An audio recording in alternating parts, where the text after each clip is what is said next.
Hello, my name is James Arroyo, and welcome to Chapter 7, Developing Effective Teams. Up to this point, we've been discussing purely groups. Now we're going to be discussing teams. Now, what's the difference? Well, all teams are groups, but not all groups are teams. That there are extra components that are required for a team to be a team rather than just a group. So there are four key principal characteristics that identify this difference. First, the level of cooperation. That collaborative interdependence is essential regarding a team, whereas with groups, there can be more or less cooperation than and versus a team.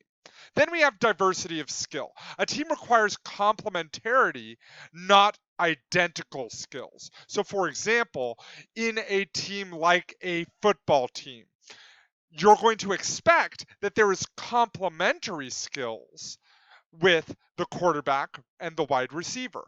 The quarterback is able to be very precise with his throws, as well as be able to know who to throw it to. And then the wide receiver is expected to be fast and be able to catch the ball when it's in their general vicinity, as well as the offensive line that pushes people out of the way to make sure that the quarterback doesn't get sacked. So there is complementarity regarding complementary skills that help the team better achieve their goals. This is not necessarily exclusive to sports teams.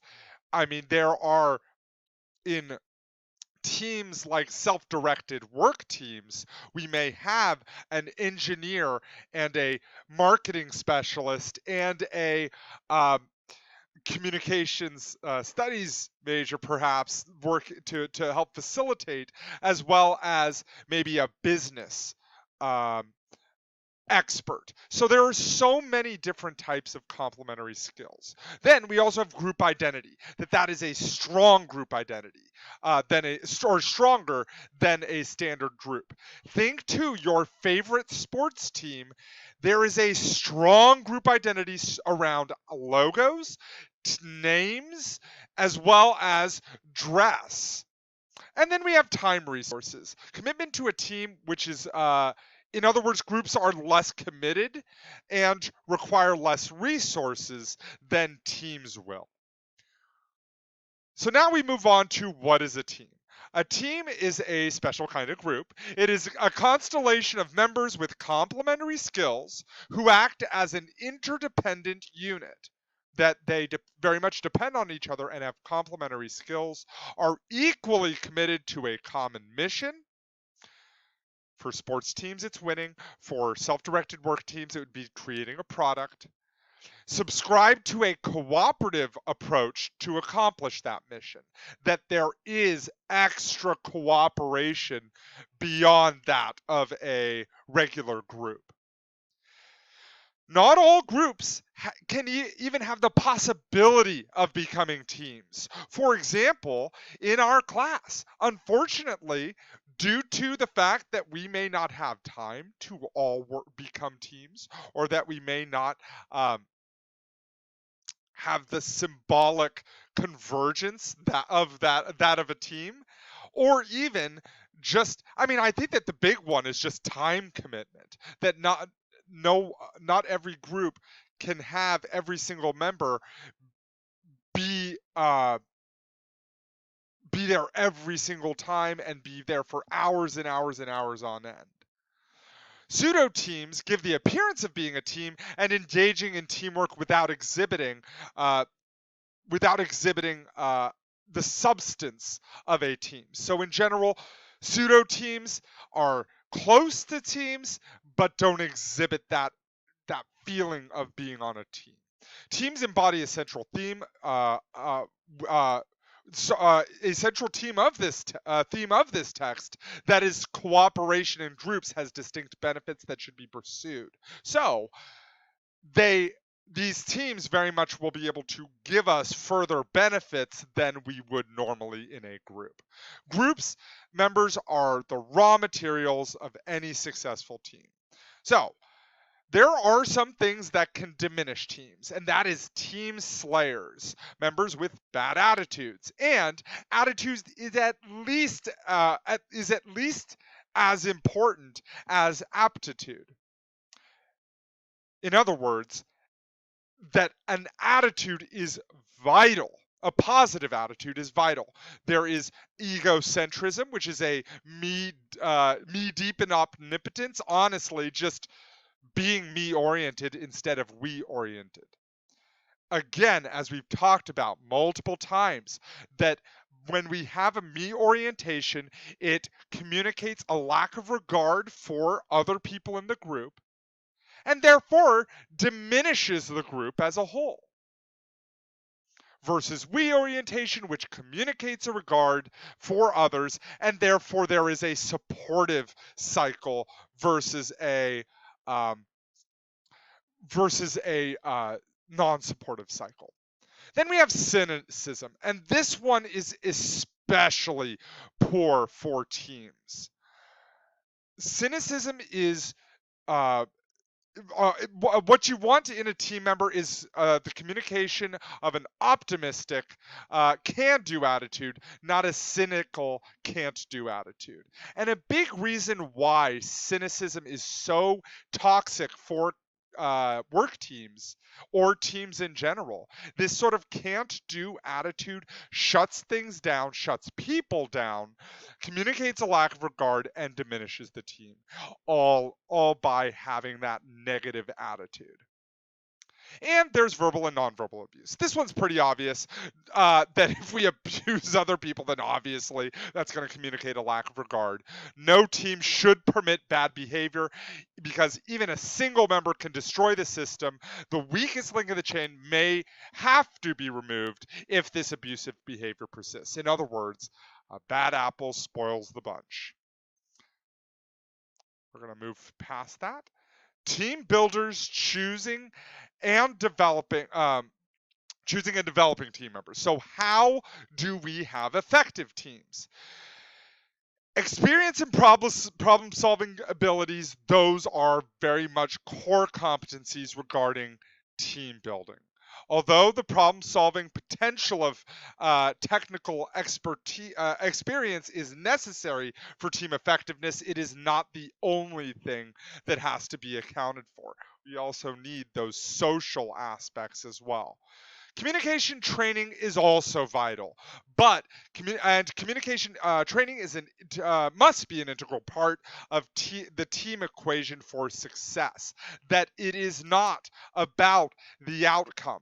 It is always about the constant development, the constant improving of the team. Training should teach members specific communication knowledge and skills relevant to the team's task, and this sort of communication training will help improve the quality of the team as well, and therefore allow and that will act as the grease to keep those gears from catching. So let's talk now about the 4 C's. The 4 C's of developing team goals is those goals should be clear, that the charge or the task of the team is clear so that everyone's on the same page. That one's pretty obvious. But we also need cooperative goals with interdependent challenges. That research shows that cooperative goals enhance team performance. In other words, if my goal is to, for example, sell as many widgets as I can, and everyone else's goal is to sell the most widgets as possible, then it would be my goal. What could potentially happen is if I have a competitive goal, then I could potentially try to backstab other people, steal their clients so that I could potentially sell more widgets and therefore diminish the team. Cooperative goals allow for work to be done by multiple people working together towards a common goal. We want to find that superordinate goal. The superordinate goal is a cooperative goal that overrides the differences that members may have because it supersedes less important competitive goals, which is particularly effective for developing group teamwork. So we want to be sure that we're finding those cooperative goals that we can all get behind. That instead of, you know, I want to get as many goals as possible, instead, we want to get as many goals as possible as a team. Also, we have challenging goals or denting the universe. Members need to feel that they are embarking on a shared mission with a common vision of how to translate the dream into a team achievement. So, we in general want to be sure that we are making an impact, but also that we all are on the same page, all have a shared vision, and that dream can be achieved. And then lastly, commitment to the goals. One key way to create commitment is to have team members share in setting goals for the team. That is especially vital, but it can only be effective if it is not done in a token way that doesn't actually ask for doesn't seriously consider the group's input.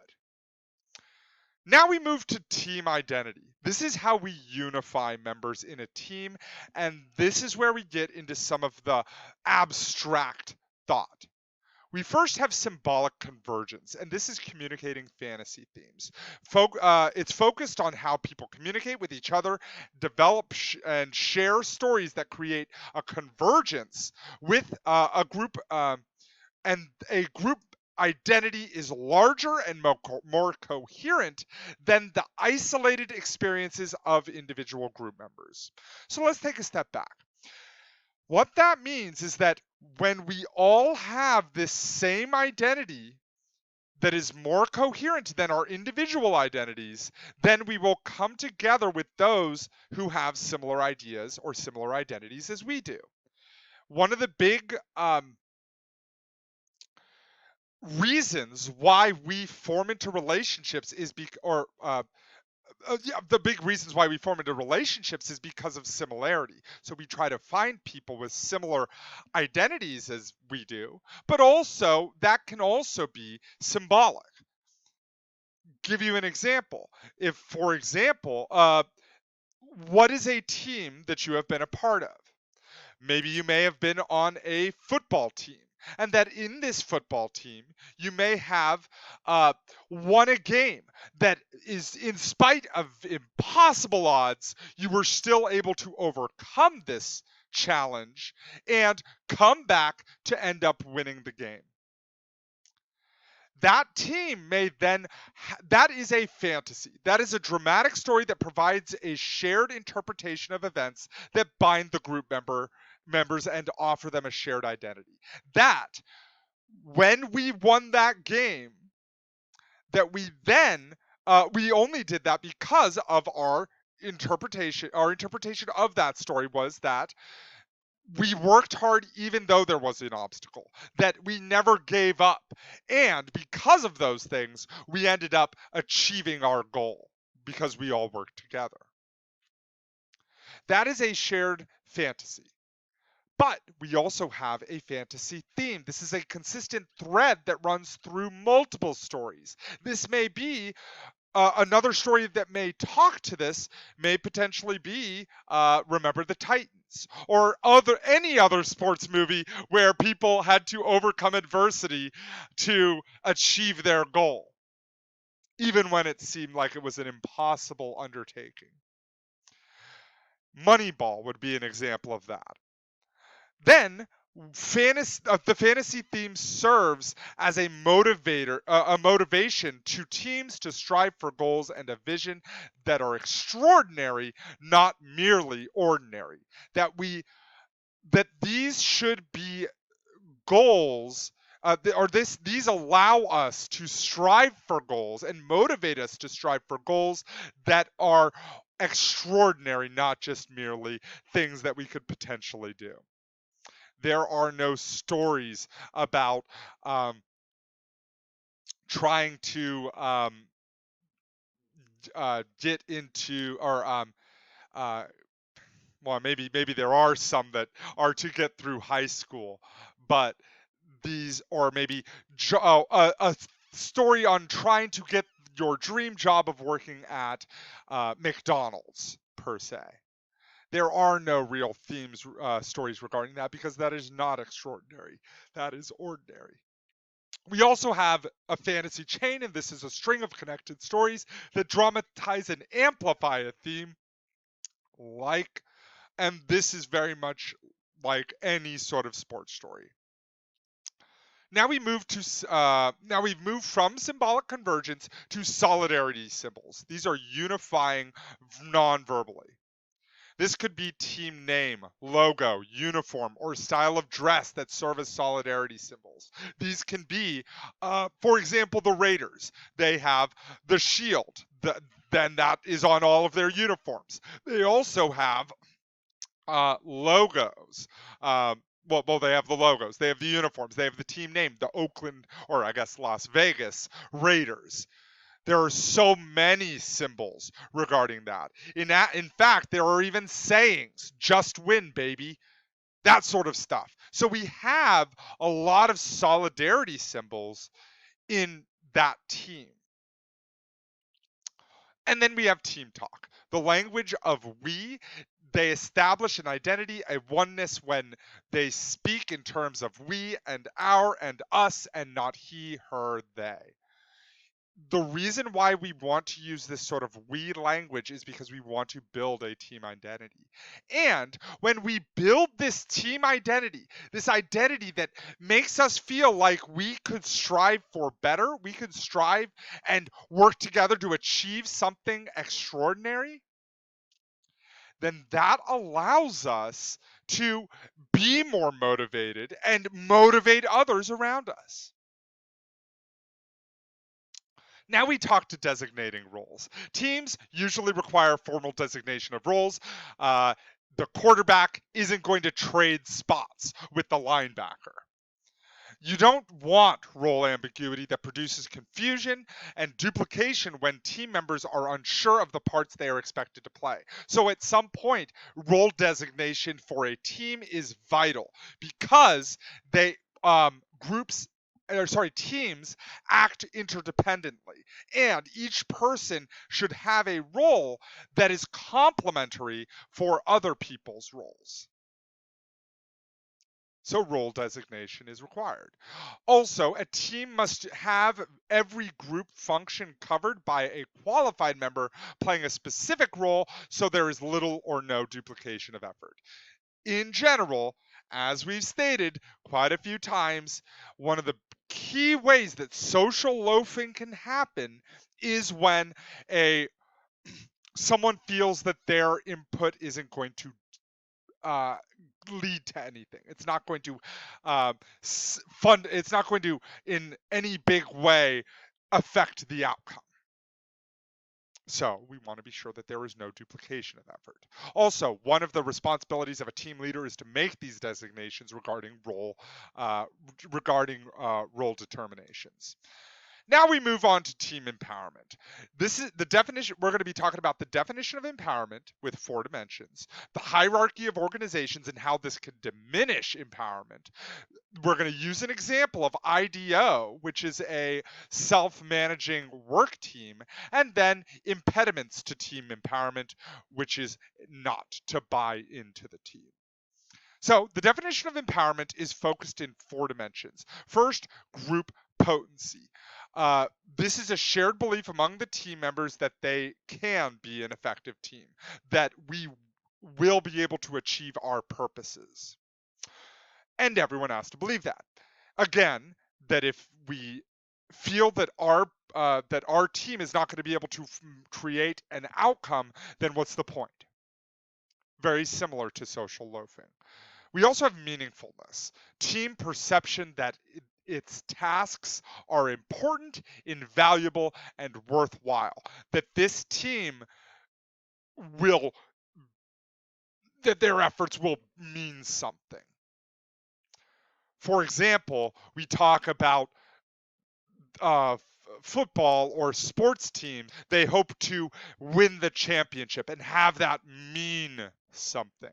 In the same way, we also have self directed work teams, which mean something, that they will, in fact, create something out of nothing.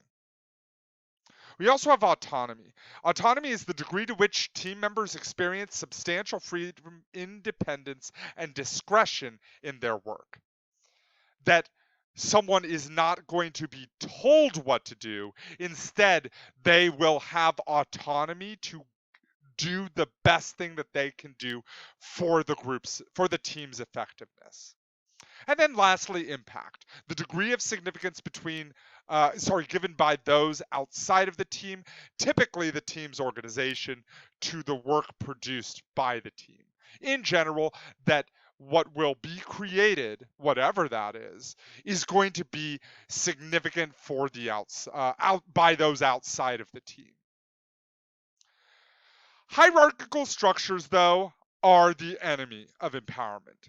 That a hierarchy in traditional organizations in general negatively impacts team effectiveness because in a hierarchical structure, it in essence acts as superiority versus equality. And that again is one of those disconfirming communication strategies that can diminish um, social interaction and diminish a team as a whole.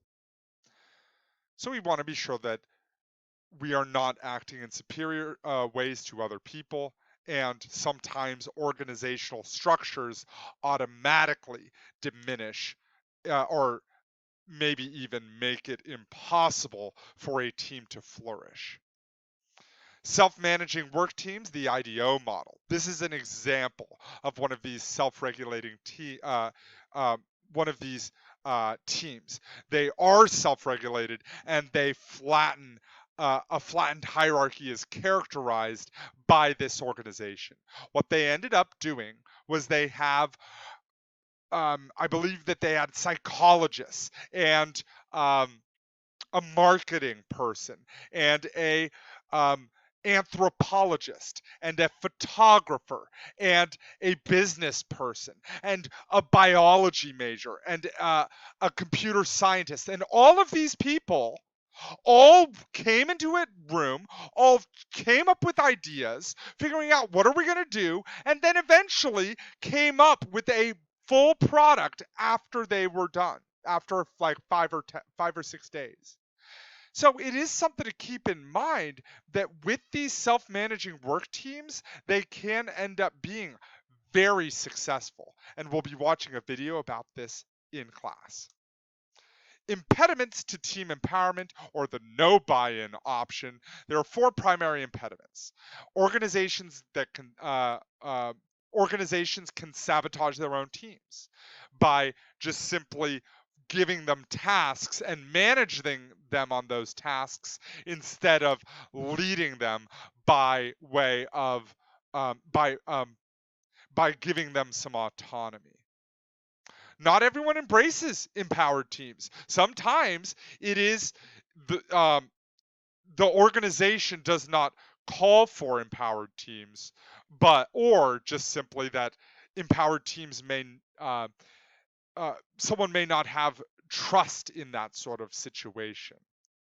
Also, when participation is in decision making is a sham, empowerment is thwarted. In general, so for example, if we're like, you know how are we going to solve the parking issue at our college? Well, we can build a parking structure. Okay, that's a good idea. We could maybe have a system where classes are spread around more.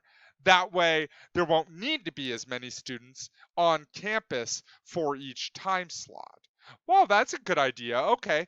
Um, maybe we could, raise the cost of parking permits. Yeah, that works, I guess. You know what? Actually, no. Instead, what we're going to do is we're going to get a parking lot further down and then have a bus bring them over. That's a good idea. Let's do that. At that point, all the entire decision making process, the entire brainstorming process was a sham because I ended up just making the decision no matter what.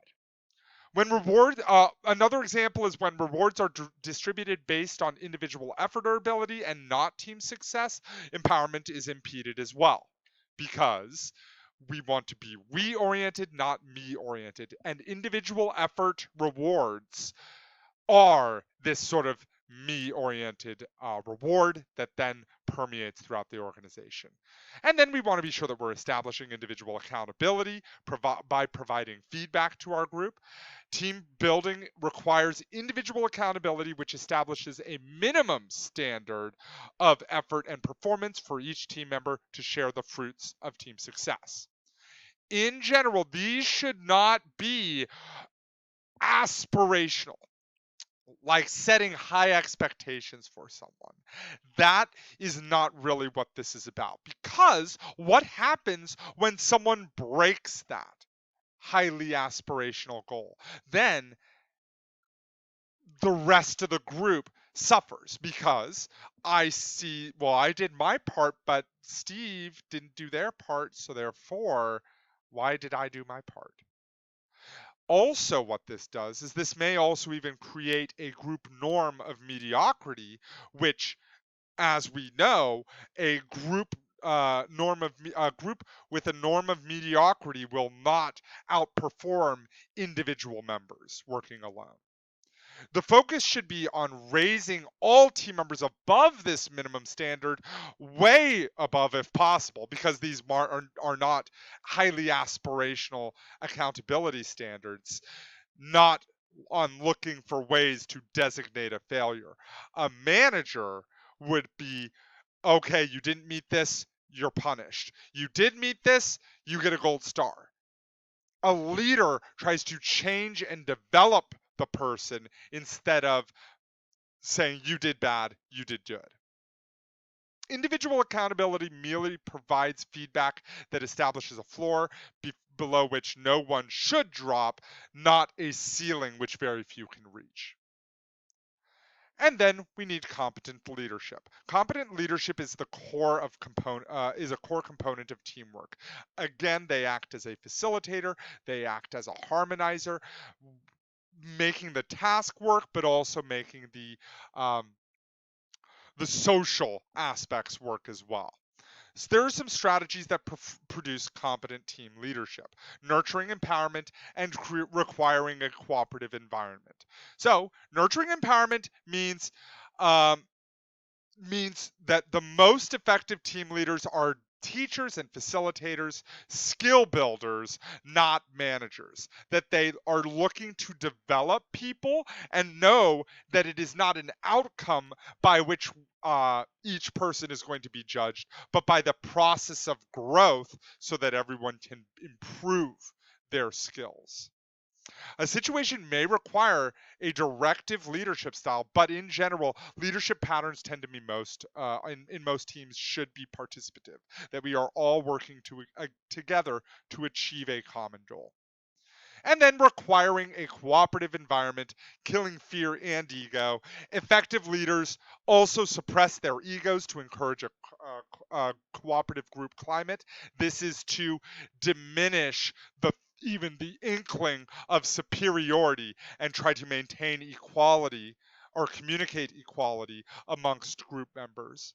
And then also effective team leaders work with team members to develop supportive rules. By having supportive rules and by codifying them, by writing them down in some way, then it allows for us all to support each other and to